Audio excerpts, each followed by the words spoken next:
The book of Genesis, the first book of the Bible, offers a narrative of the world's creation and the origins of life. Its contents can be broadly divided into two main parts: the primeval history, chapters 1:11, and the patriarchal history, chapters 12:50. Genesis 1:1-3, the first account. Day 1. Light is created, distinguishing day from night. Day 2. The sky is formed, separating the waters above from the waters below. Day 3. Land is separated from the sea, and vegetation is created. Day 4. The sun, moon, and stars are placed in the sky to mark times and seasons. Day 5. Birds and sea creatures are created. Day 6. Land animals and humans are created. Humanity is made in the image of God, tasked with stewardship over the earth and its creatures. Male and female are created to be fruitful and multiply. Day. God rests, blessing and sanctifying the seventh day as a day of rest. This account emphasizes the sovereignty, power, and orderliness of God. The repeated phrase, "and God saw that it was good," underscores the inherent goodness of creation.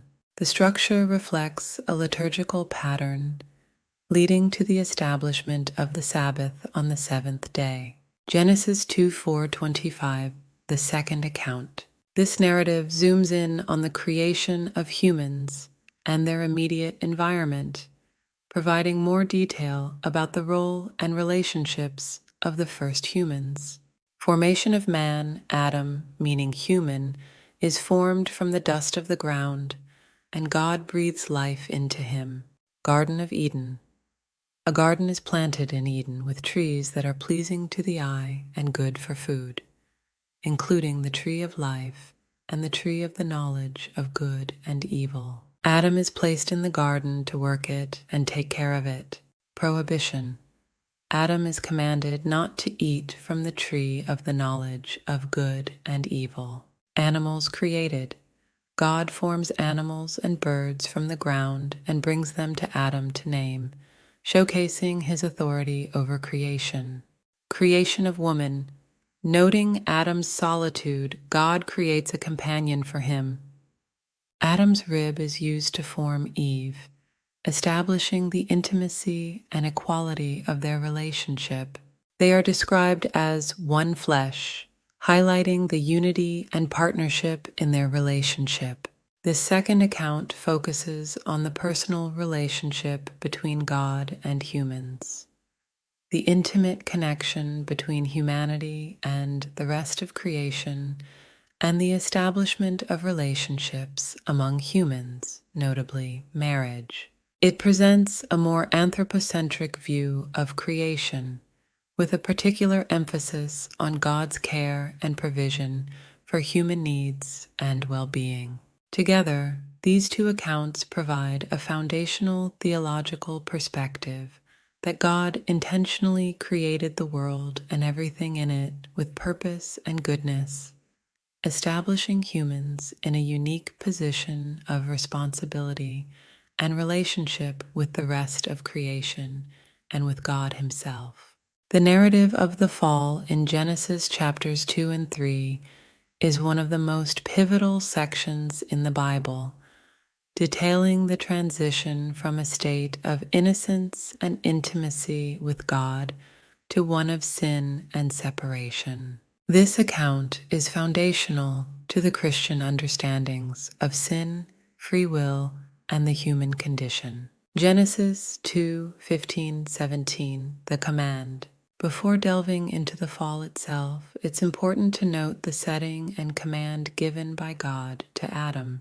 After placing Adam in the Garden of Eden to work it and keep it, God commands him not to eat from the tree of the knowledge of good and evil, warning that eating its fruit would result in death. This command establishes the freedom and responsibility of Adam, and by extension, humanity, within the paradise of Eden, setting the stage for the events that follow. Genesis 3, the fall. 1. The temptation. the serpent, described as more cunning than any other wild animal that the Lord God had made, engages Eve in a conversation that leads to the pivotal act of disobedience. The serpent questions God's command and falsely assures Eve that eating from the tree will not lead to death, but will open her eyes to knowing good and evil, making her like God. 2. The disobedience. Eve, seeing that the fruit is good for food, pleasing to the eyes, and desirable for gaining wisdom, takes some and eats it. She also gives some to Adam, who is with her, and he eats it too. This act of eating the forbidden fruit is the moment of disobedience that constitutes the fall. 3. The consequences. Immediately their eyes are opened, and they realize they are naked. They sew fig leaves together to make coverings for themselves. The intimacy and innocence they enjoyed with God are shattered by their awareness of their nakedness, signaling a loss of innocence and the onset of shame and guilt. 4. The curse. When God confronts them, Adam blames Eve, and indirectly God for giving her to him, and Eve blames the serpent. God then pronounces curses on the serpent, Eve, and Adam, which outline the consequences of their actions. The serpent is cursed above all livestock and will crawl on its belly. Enmity is placed between the serpent and the woman's offspring. Childbirth is cursed with increased pain for women. The ground is cursed because of Adam, making hard labor necessary for survival. And ultimately, death enters the picture as God states that from dust they came, and to dust they will return. 5. The expulsion. To prevent them from eating from the tree of life and living forever in their fallen state, God expels them from the Garden of Eden. Cherubim and a flaming sword guard the way to the tree of life, emphasizing the seriousness of their disobedience and the irrevocability of their expulsion. The story of the fall is foundational in Christian theology, explaining the origin of sin and the flawed condition of humanity. It sets up the need for redemption and the eventual promise of salvation through Jesus Christ, as foreseen in God's declaration of enmity between the serpent and the woman's offspring, hinting at the eventual victory over sin and death. The story of Cain and Abel, found in Genesis 4, explores themes of jealousy, anger, sin, and God's justice and mercy, following the immediate aftermath of Adam and Eve's expulsion from the Garden of Eden. It marks humanity's increasing estrangement from God through the first act of violence and fratricide in biblical history. Cain and Abel, the first sons of Adam and Eve, each make an offering to God from their labor. Cain, a farmer, offers produce from the soil, and Abel, a shepherd, offers fat portions from the firstborn of his flock. God looks with favor on Abel's offering, but rejects Cain's. The text does not explicitly detail why God favors Abel's offering over Cain's, leading to various interpretations centered on the nature of the offerings, the heart attitude of the givers, or the quality of what was given. Cain's reaction is one of great anger and dejection. God addresses Cain, warning him that sin is crouching at his door, desiring to have him, but he must rule over it. This moment underscores the theme of human free will and the inherent struggle with sin, emphasizing the need for self-control and righteousness. Despite God's warning, Cain invites Abel out to the field and kills him, committing the first murder. When God inquires about Abel's whereabouts, Cain responds with the infamous line, "Am I my brother's keeper?" This response highlights Cain's defiance and lack of remorse, further alienating him from God. God pronounces judgment on Cain, cursing the ground so it will no longer yield its crops for him, and making him a restless wanderer on the earth. Cain laments that his punishment is too great to bear and expresses fear that others will kill him. In response, God places a mark on Cain to protect him from being killed, showing mercy despite Cain's sin. The nature of the mark of Cain has been the subject of much speculation, but is primarily seen as a sign of God's protection and justice. Cain leaves God's presence and settles in the land of Nod, east of Eden.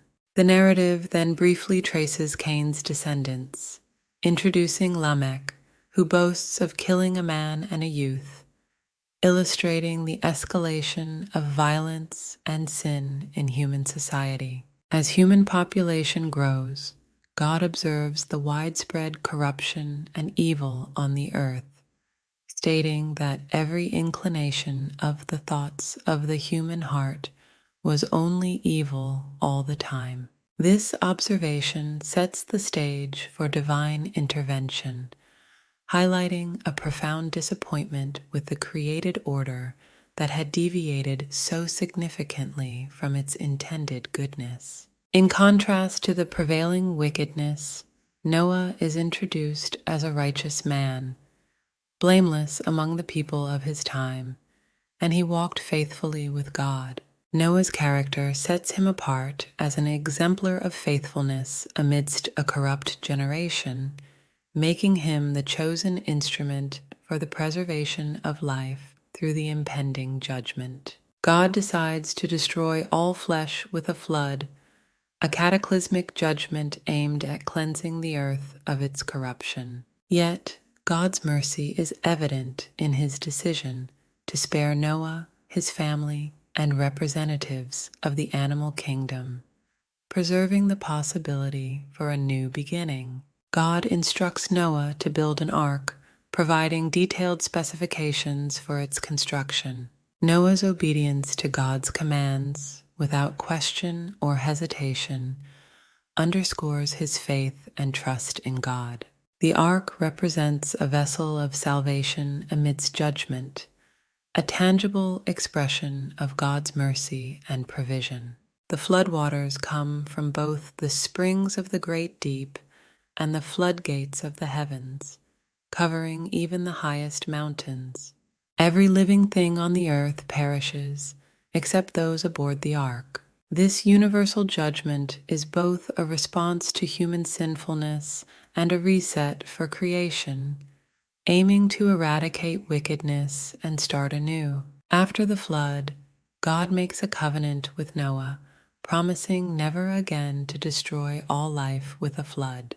The rainbow is set as a sign of this covenant, symbolizing God's promise and mercy towards creation. This covenant establishes a fundamental principle of God's relationship with the world, emphasizing divine commitment to humanity's preservation despite its inherent tendency toward sin. Noah and his family emerge from the ark to a cleansed world, offering sacrifices to God, who is pleased by their worship and vows never to curse the ground again for humanity's sake. This moment marks a new beginning, with humanity given a second chance to fulfill its role within creation, although the narrative quickly moves to demonstrate that human nature remains flawed. After the flood, humanity begins to grow and spread across the earth.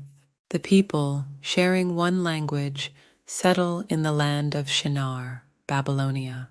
They decide to build a city and a tower with its top in the heavens to make a name for themselves and prevent their dispersion across the earth. This project reflects human ambition and pride, seeking to achieve greatness and unity apart from God. God observes the city and tower that the humans are building and notes the implications of their unity and shared language. Nothing they plan to do will be impossible for them. This observation is not necessarily a critique of human ingenuity, but highlights the potential for such unity and ambition to lead away from God and toward sin. In response, God decides to confuse their language, making it impossible for them to understand each other. This act of divine intervention directly counters the people's goal of preventing dispersion. Unable to communicate effectively, they stop building the city. As a result of the confusion of languages, the people are scattered over the face of the whole earth, and the city is left unfinished.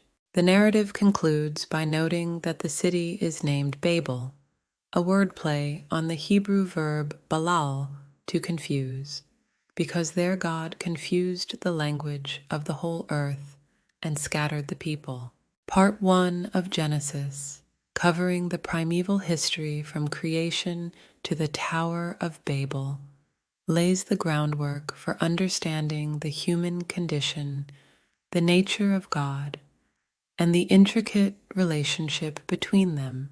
Through narratives of creation, fall, flood, and the dispersal at Babel, this section explores themes of innocence, disobedience, judgment, mercy, and diversity. It sets a profound theological context for the rest of the Bible, illustrating how early humanity grapples with sin and its consequences, yet always under the sovereign and redemptive plan of God. This part of Genesis not only explains the origins of the world and human sinfulness, but also emphasizes God's ongoing commitment to creation and his desire for reconciliation with humanity.